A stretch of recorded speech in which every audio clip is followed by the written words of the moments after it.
The Tyrannic War of Veterans. The story of the Tyrannic War veterans begins with the Tyranid invasion of the realm of Ultramar. When the bioships began spewing their deadly warriors onto the surface of Macragge, the Ultramarines were tested as never before.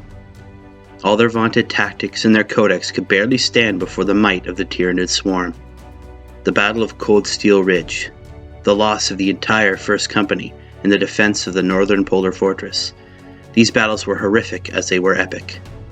The Tyranid forces were eventually stopped, their ships destroyed, their leader beasts annihilated. As the fires of war burned out, the Ultramarines began to rebuild.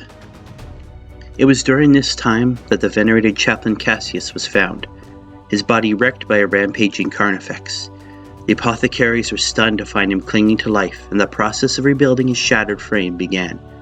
As Cassius recovered, he had a vision of how to begin rebuilding the chapter, a force of veterans of that terrible war.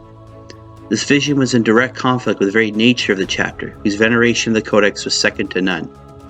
Debate raged throughout the chapter and its successors, some claiming the Codex must evolve, while others stating that during these troubled times it must be adhered to all the more. The Conclave of Hera was called by Marneus Calgar, in which every Ultramarine was allowed to speak his opinion. The conclave would last months until fate would make the choice for the Ultramarines. The cardinal world of Espandor was under attack by the Tyranid. Calgar declared that Cassius would form his veterans, and should they succeed, they would become a part of the Codex. Countless battles followed, and the Tyrannic War veterans proved their worth again and again. There is no monstrosity they have not felled, no high fleet they have not fought.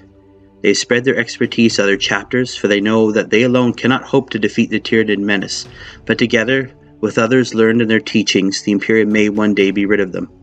They are seconded to successor chapters who in turn began to form their own veterans. With the return of their Primarch, Cassius's warriors were understandably concerned. Would their actions and their inclusion in the Codex be an insult? Would their organization be ended?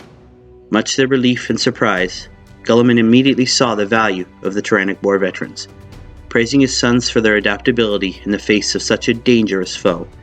With the Primarch's blessing, the Tyrannic War veterans took to their task with renewed vigor, with ever more successor chapters, embracing their own Tyranid hunters as a result.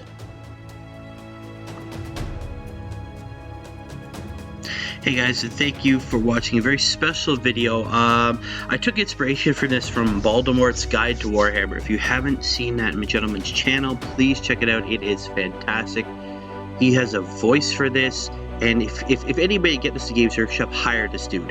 Hire him now. He is fantastic. But I want to do this Redux in a special way. I want to try something different.